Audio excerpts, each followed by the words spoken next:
তোমার চৈতন্য হোক চ্যানেলে আপনাদের সকলকে প্রণাম ও ভালোবাসা। ঠাকুর শ্রী রামকৃষ্ণের দাঁড়িয়ে থাকা বিখ্যাত ছবিটি তোলার সময় তাকে কলকাতার স্টুডিওতে নিয়ে গিয়েছিলেন তার কয়েকজন অন্তরঙ্গ গৃহীভক্ত। তাদের মধ্যে প্রধান ছিলেন সুরেন্দ্রনাথ মিত্র। ঐতিহাসিক বিবরণ অনুযায়ী সুরেন্দ্রনাথ মিত্রই এই ছবি তোলার ব্যবস্থা করেছিলেন।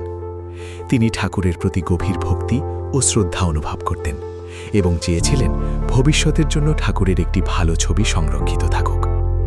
সেদিন আরও কয়েকজন ভক্ত উপস্থিত ছিলেন বলে জানা যায়। তাদের মধ্যে লাটু মহারাজ ছিলেন বলে অনেক জীবনীকার উল্লেখ করেছেন। এছাড়া কিছু সূত্রে আরও কয়েকজন গৃহীভক্তের উপস্থিতির কথাও বলা হয়।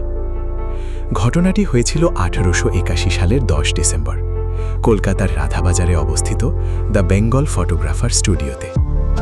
ভক্তরা ঠাকুরকে নিয়ে যখন স্টুডিওতে পৌঁছালেন তখন তিনি চারপাশের সবকিছু খুব কৌতূহল নিয়ে দেখছিলেন, কারণ এই ধরনের আধুনিক যন্ত্রপাতির প্রতি তার শিশুসুলভ বিস্ময় ছিল। ক্যামেরা, কাছের প্লেট, আলো সবকিছু মন দিয়ে দেখছিলেন। কথিত আছে ফটোগ্রাফার যখন বোঝাচ্ছিলেন কিভাবে কাছের ওপর মানুষের ছবি থেকে যায়, তখন ঠাকুর হঠাৎ গভীর আধ্যাত্মিক ভাবের মধ্যে চলে যান।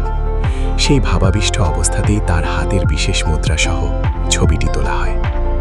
এই কারণেই ছবিটি এত অসাধারণ বলে মনে করা হয়, কারণ এটি কোনো কৃত্রিম ভঙ্গি ছিল না, বরং ভাবাবিষ্ট অবস্থায় ধরা পড়া এক ঐতিহাসিক মুহূর্ত ছিল। নমস্কার। আপনাদের ভালো লেগে থাকলে চ্যানেলটিকে সাবস্ক্রাইব করে পাশে থাকবেন।